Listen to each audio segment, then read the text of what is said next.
So this video is for integrated 1, chapter 4, D-Day number 1. So on this first problem, it's a scatter plot, and I want you guys to actually plot the graph, not just download it from your Desmos, okay? Because you need to practice when we do our test.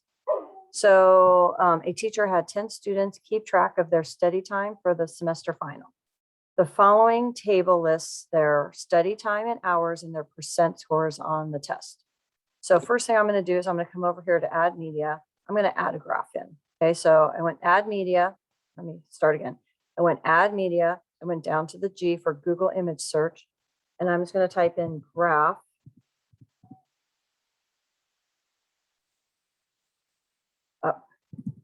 Graph.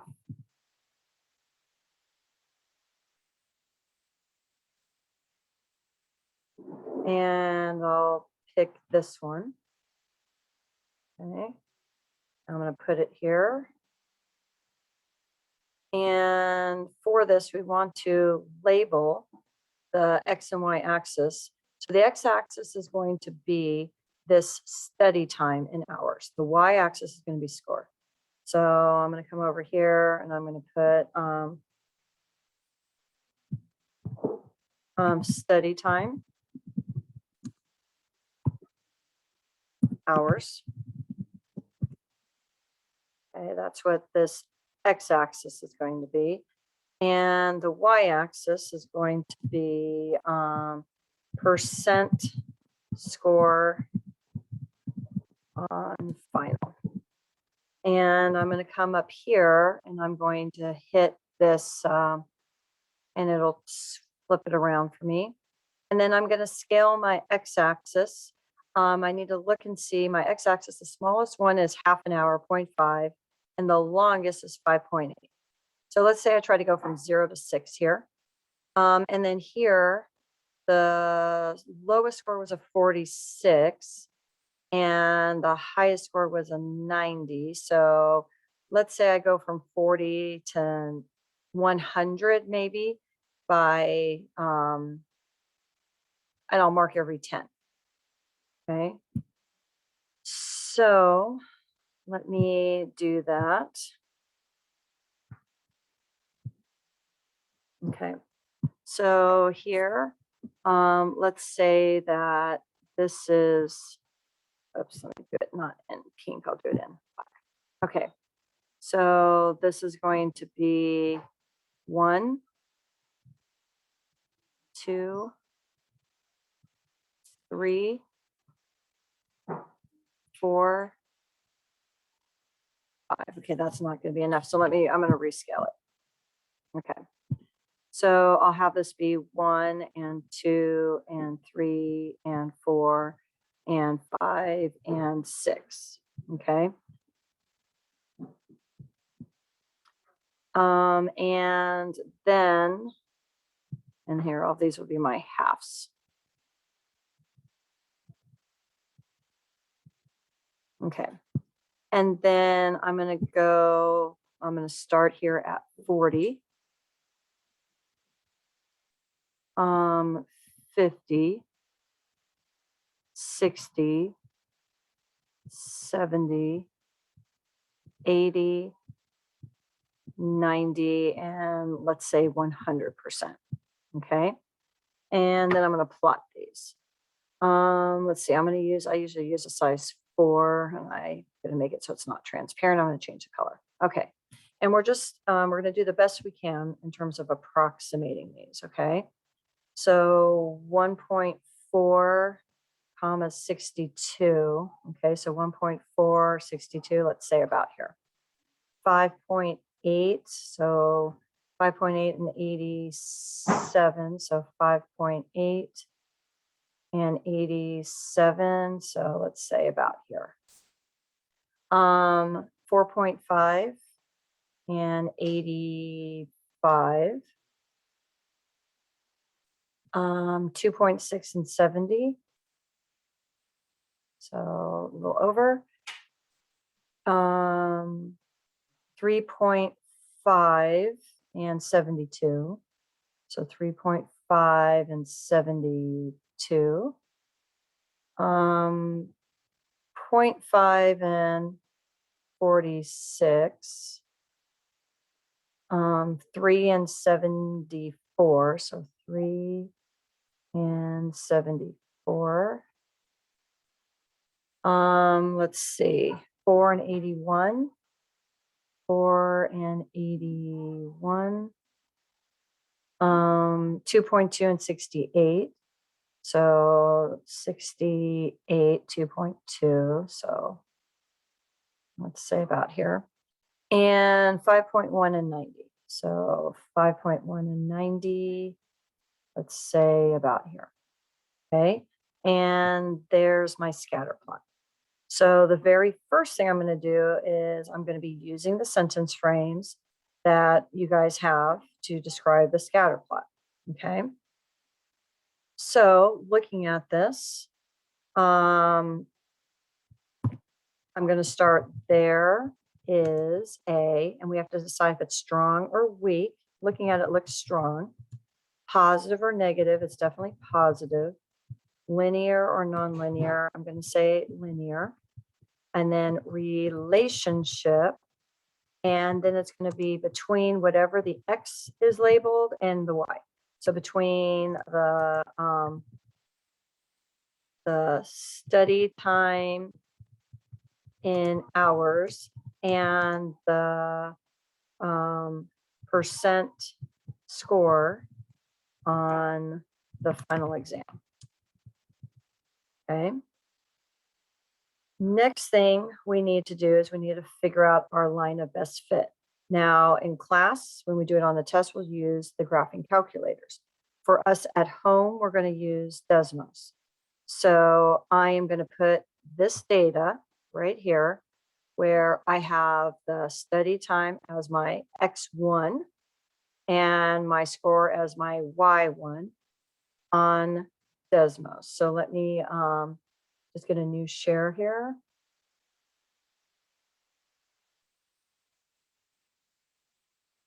Okay, so I'm going to come here to the plus sign. I'm going to come down here to table. And then I'm going to enter the data. So 1.4, 5.8, 4.5, 2.6, 3.5, 0.5, 3.0, 4.0, 2.2, and 5.1. Let me make sure. 1, 2, 3, 4, 5, 6, 7, 8, 9, 10. Okay. And let's put the corresponding Y's. So 62, 87, 85. Remember, these are points. So my 1.4 and 62 need to go together. My 5.8 and 87 need to go together from my table.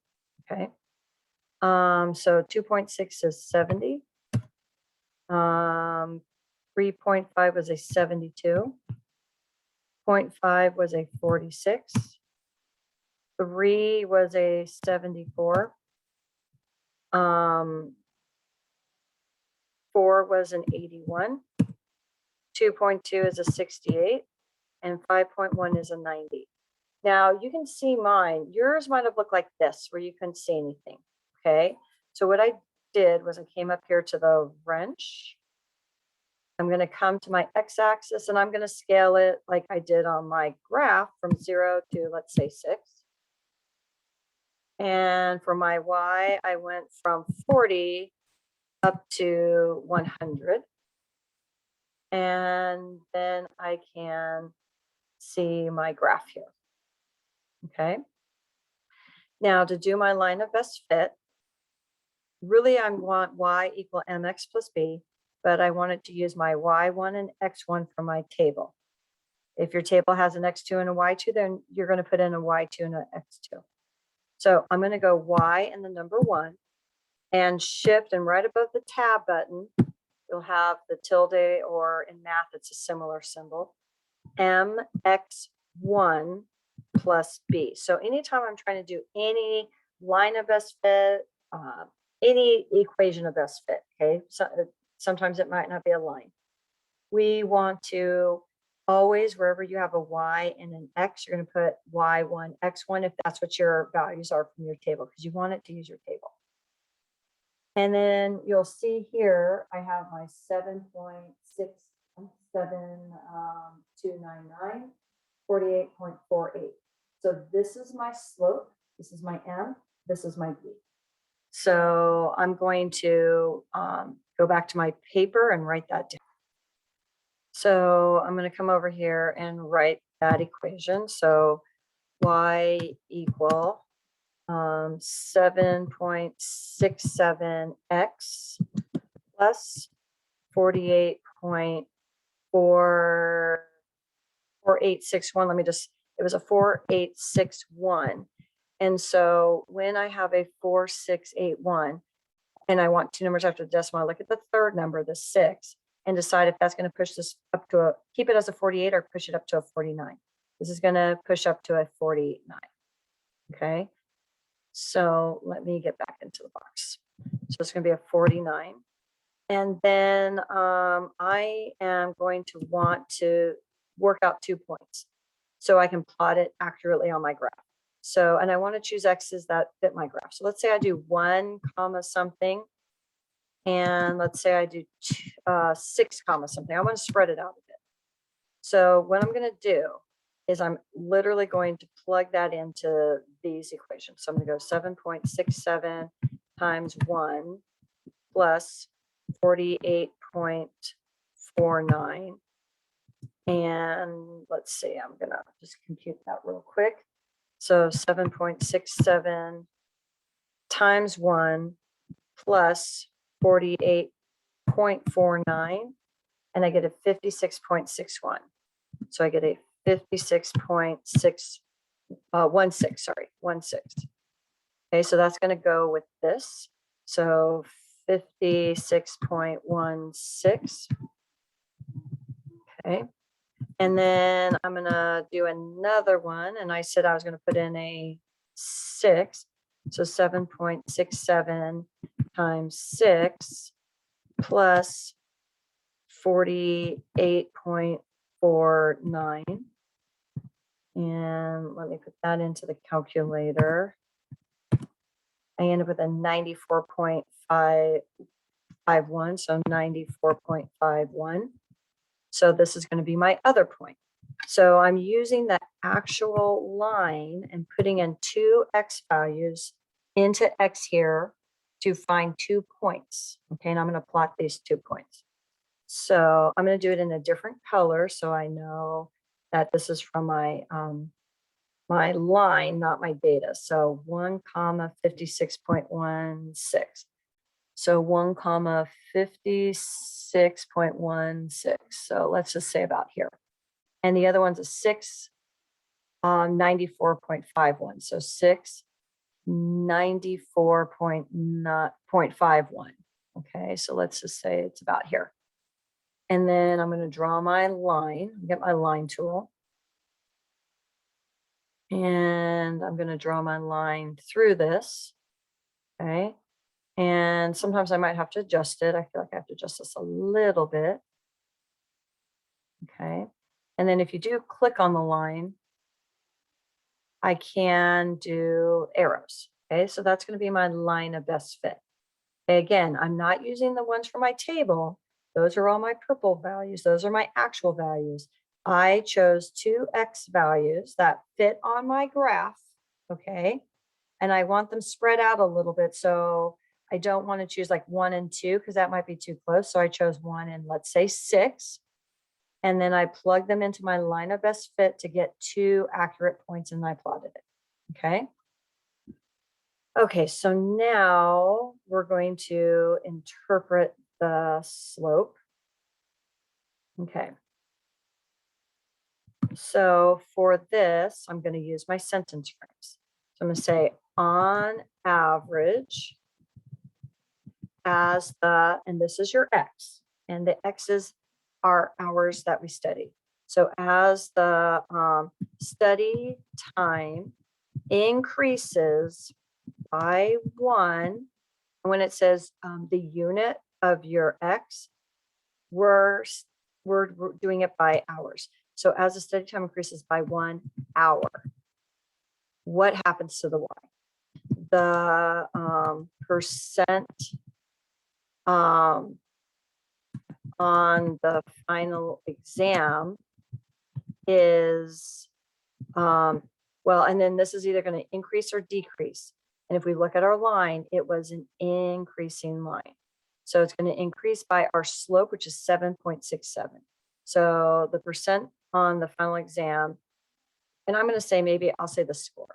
I'm going to change it. I'm going to say the score on the final exam increases by about, and then again, I look at my line of best fit, this number in front of the X is my slope. So about 7.67%. Okay. Then I'm going to interpret the y-intercept, and the y-intercept is this 48.49. So I start when the study time, this is your X, is 0 hours. We always have 0 for X for our y-intercept. So when the study time is 0 hours, the score on the final is about or around my y-intercept, which is 48.49%. 48.49%. Lesson, study for the final. Okay, now it says if you study for 3 hours, predict your score. So when they say predict, that means we're going to plug it into this line of best fit. Okay, so I am going to plug that in to y equal 7.67 times 3 plus 48.49. And when I work that out, I end up with 71.5. So 71.5, and this is percent. So that should be our score. Our score should be 71.5% if we study for 3 hours. Calculate the correlation coefficient. So the correlation coefficient, okay, let me go back to my Desmo screen. So if I come over here, this R, 0.9601, this is my correlation coefficient. It's the R, not the R squared, it's the R. So I am going to put that on my paper. So I'm going to use my sentence frame. And my sentence frame for this is since R equal, and then we're going to write what it is, which is 0.9601. And then we're going to say is close to or far from 1 or negative 1.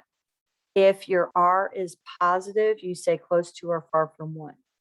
If your R is negative, you say close to or far from a negative 1.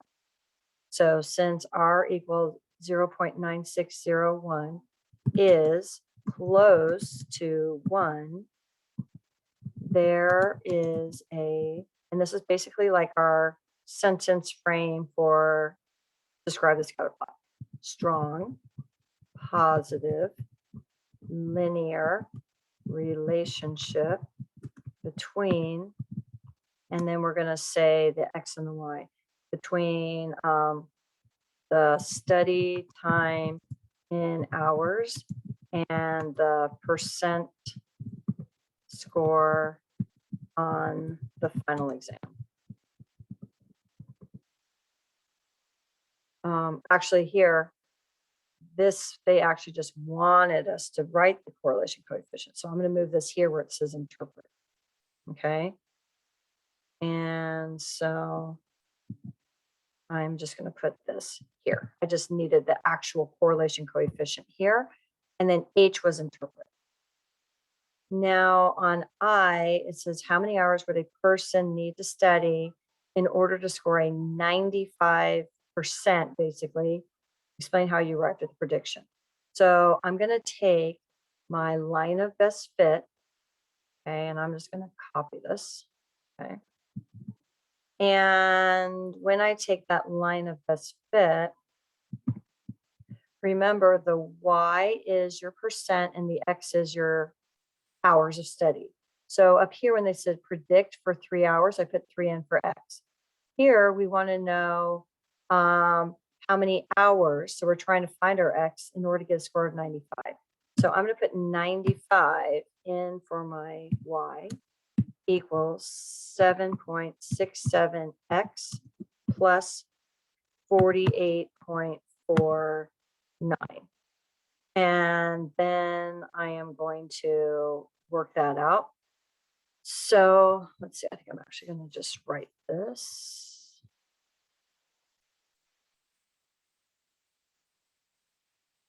Okay. So what I'm going to do is I'm going to subtract, let me adjust this. I'm going to make this part have no fill.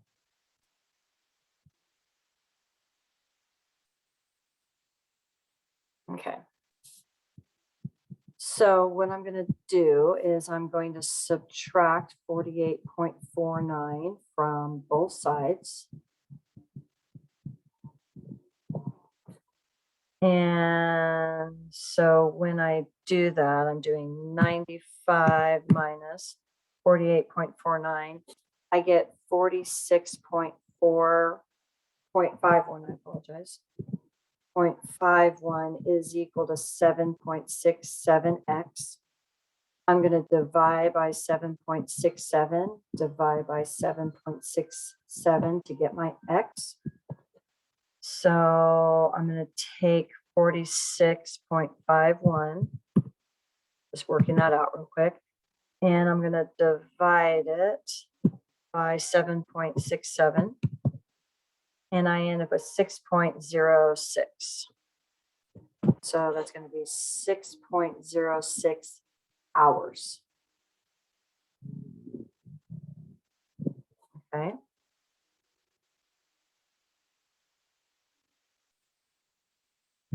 Okay. So on this one here, we want to match these. So let me just kind of highlight. We've got negative 0.6, we've got 0, we have 0.7, and we have 1. Okay, so looking at this, I think this one here would go with 0 because it's kind of everywhere. I can't decide if it's going positive or negative. I'm going to say that this one would be 1, correlation coefficient of 1, because these are pretty tight, exactly on a line. I would say that this one here, since it's going downhill, this one's going to be my negative 0.6. And I would say that this one is going to match with my 0.7. Okay. So let me just write those underneath. So this one again was R equal about a 0.7. If that's our choices, this one's going to be R equal 0. This one's going to be R equal negative 0.6. And this one's going to be R equal 1. So on the next section, we're going to solve. So let me just solve this. So what I'm going to do is I'm going to fraction bust. I'm going to multiply everything by 3 here, and I'm going to rewrite. Okay, I'm going to multiply everything by 3. I'm going to go 3 times 5 plus 3 times x over 3 equals 3 times 4. Now my goal was to have this 3 on bottom cancel with the 3 on top. So I'm going to get 15 plus x is equal to 12. I'm going to minus 15 from both sides, and I get x is equal to negative 3, and that's my answer. On number 4, I am going to distribute this negative into both of these. So I'm going to have 6 minus 3 minus x equals 10. Then on this side of the equal, I can combine like terms. 6 minus 3 is 3, so I get 3 minus x equals 10. I'm going to minus 3 from both sides. Be careful, don't lose your negative. This is a negative x equals 7. And then I'm going to divide both sides really by a negative 1, which is going to give us x equal negative 7. Okay. On number 5, okay, they want us to multiply this out. I'm going to use the box, okay, and multiply this out. It's going to be a 2 by 2 box because I have a 3x, and I'm going to put my minus 2 here, and I have a 3x plus 2. I have two binomials. Then I'm going to multiply. So this box here is a 3x times a 3x, which is a 9x squared. This box here is going to be 3x times negative 2, which is a negative 6x. This is going to be 2 times a 3x, which is a 6x. This is going to be a 2 times a negative 2, which is a negative 4. And then they wanted us just to multiply this out. So I need to give my final answer, which is to combine everything in here. So I have a 9x squared. And then this negative 6x and positive 6x are actually going to cancel out. And then I'm left with a negative 4. This is my answer. Down the road, we're going to be recognizing this as something called a difference of two squares. It's going to be something special for us, but right now you can just use a box and multiply it out, and then make sure you combine like terms. On number 6, everything in that parenthesis, because this is a monomial, is being raised to the power 2. So my 3 squared is being raised to the power 2. My x squared is being raised to the power 2. My y is being raised to the power 2. So 3 squared is 9. And here, when I have x squared raised to the power to power, we multiply. So this is going to be x to the 4th. And again, I'm multiplying that, not adding it. In this case, 2 plus 2 and 2 times 2 are the same, but we multiply. That's what we do. And then this is going to be a y to the 2nd. And that's my answer. On number 7, okay, they want us to, if f of x is equal to 5 minus 3x, what is f of 2? So what that means is if I want to find out f of 2, I am putting in a 2 and I want to see what I get out. So when I'm doing this, I'm going to get a 5 minus 6, which is a negative 1. So f of 2 is negative 1. I put in a 2 and I get out a negative 1. Okay, they want us to graph this. I'm going to add a graph on. So let me go to add media, come here to the G for Google, do graph. I'm just going to use the same graph before. They have different ones. Okay, they have ones down here that does have an XY axis, but I don't know if it gets up to or down to 6. 1, 2, 3, 4, 5. I think it's 5. So I'm just going to pick the one that we did before. Okay, stick that here and make it bigger. And then I'm going to draw in my XY axis. Just do it here in the middle.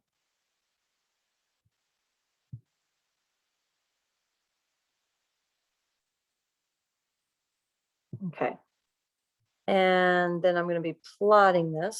So I'm going to start with my y-intercept. So down 1, 2, 3, 4, 5, 6. Maybe I'll make it a little smaller, make it a size 4. Okay, so 6. And then my slope is 3. That means I'm going to go up 1, 2, 3 every 1. 1, 2, 3 every 1. 1, 2, 3 every 1. Okay. And then I can connect that. And then if I want to go backwards, I can. Let me just get my line tool. And I'm going to draw my line through this. Okay, I'm going to adjust it a little bit.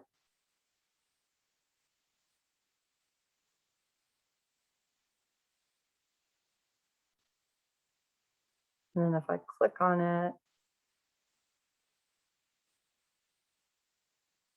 I can add my arrows.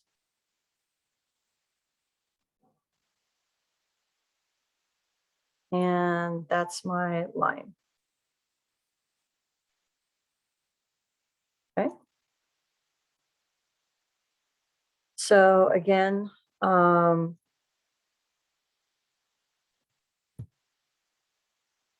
I started down at -6, went up 3/1. Okay, on number 9, I'm going to do another box and multiply this out. This one I'm going to do a box too, so let me just grab another box.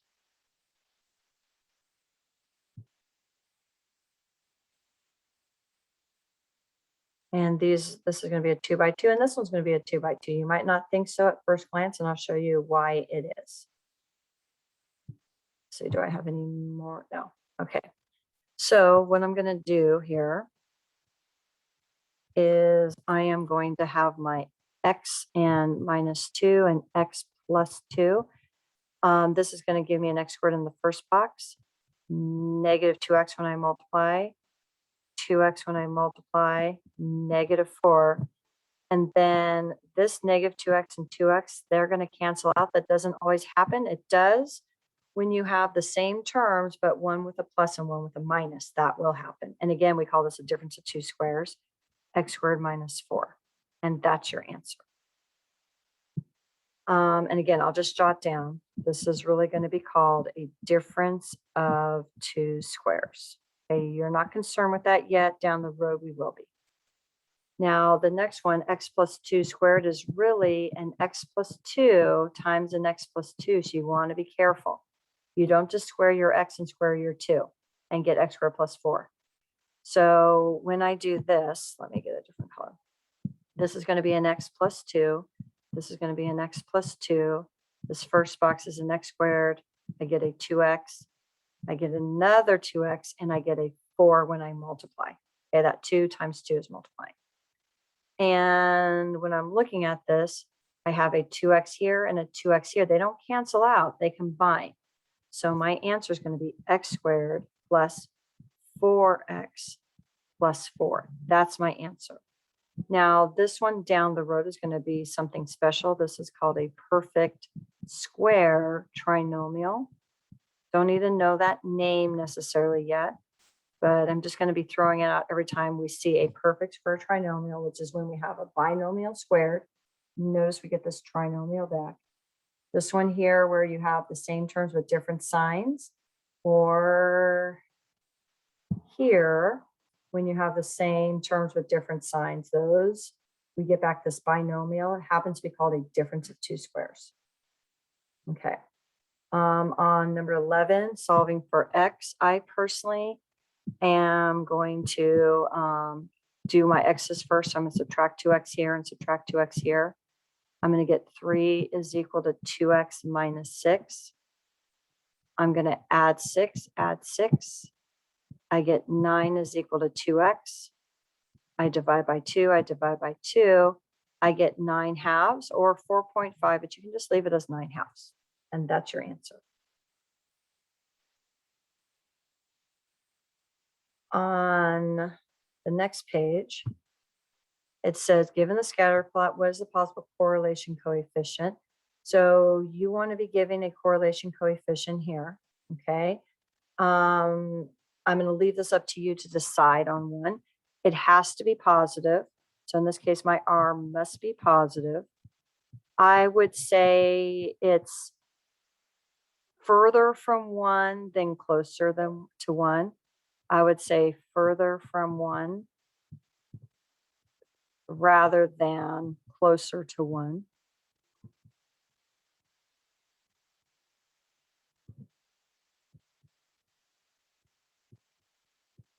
Okay.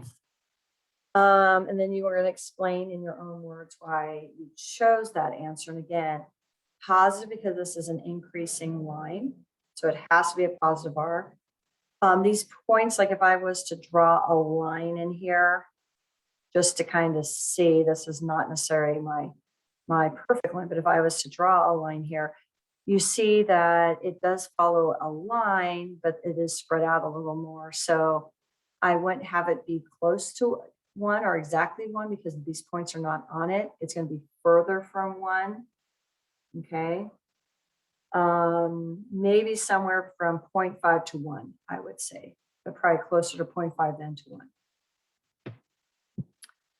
On number 13, a study showed a relationship between the number of ice creams sold at a local shop with the number of drownings in the neighborhood. The newspaper is going to have an article titled "Stop Buying Ice Cream to Decrease Drownings." Write a paragraph explaining why this example is an association. Be sure to include at least 2 lurking variables. Justify your explanation. So in this situation, what they're saying is, if I was to kind of sketch something out, is that if I was to plot number of ice cream that was sold, okay, and this was number of drownings,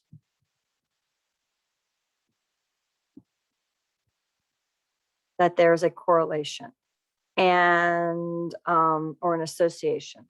So for this, I would say that it definitely would be an increasing, that the more ice cream, the more drowning. Now, is the ice cream causing people to drown? No. What's happening is there's probably more ice cream being sold because it's hotter. And if it's hotter, more people are in the pool, so there's going to be more drownings. So one lurking variable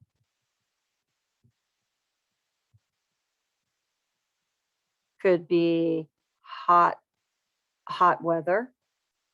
Okay, the temperature of the weather. The hotter the weather, the more ice cream.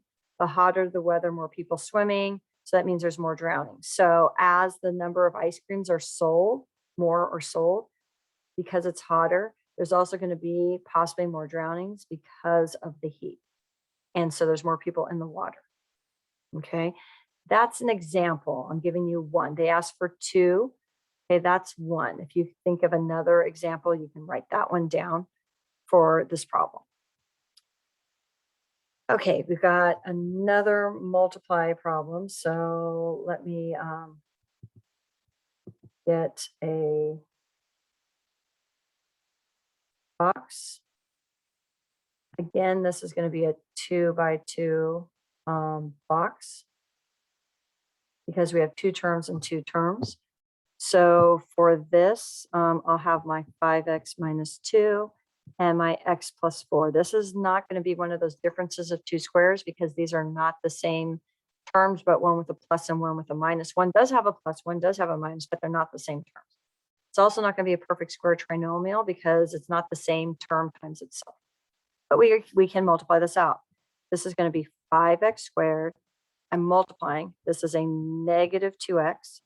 So x times negative 2 is a negative 2x. X times 5x gave me the 5x squared. 4 times 5x is 20x. 4 times a negative 2 is a negative 8. I'm going to combine like terms. This term and this term are like terms. So my answer is going to be 5x squared plus 18x minus 8. And that's your answer. On number 15, I'm going to distribute this negative to both of these.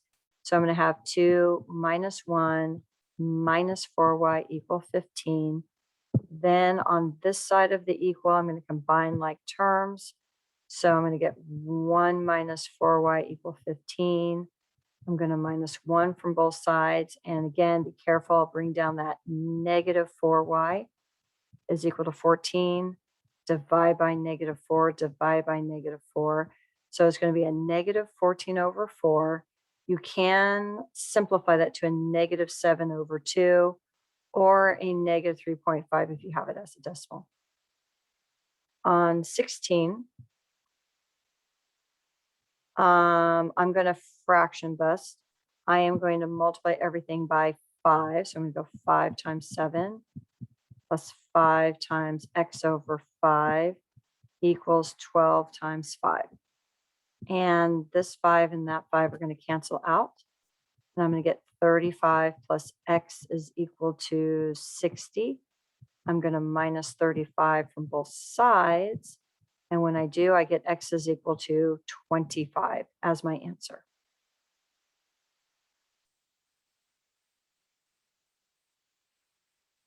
On 17, I want to find g of 2, so I'm going to put 2 in here. So g of 2, I'm going to go 3 times 2 minus 2. That's going to be 6 minus 2 or 4. So my answer is 4. G of 2 equals 4. Another graph. So I'm going to come over here again to add media, Google search, graph, and I'm going to add the graph in. Okay.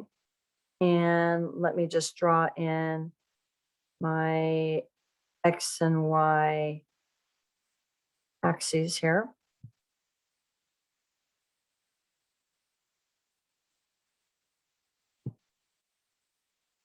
And then I am going to graph this line. I'm going to start with my y-intercept, which is going to be a positive 2.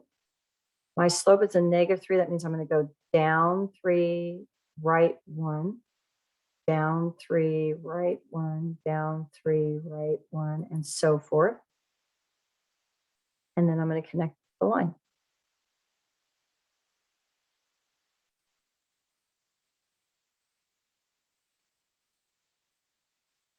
Okay. And let me adjust.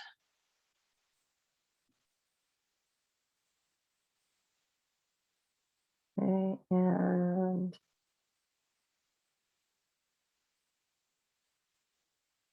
put arrows on it. And there's my line. On 19, I'm going to, when I say simplify, I want to write this in simplest exponential form. So my 2 is being raised to the third power. My y is being raised to the third power. 2 to the third is 8.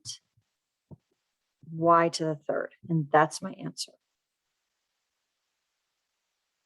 And that's the end of this video. Hopefully this helps you if you had any questions and were a little confused with any of these problems.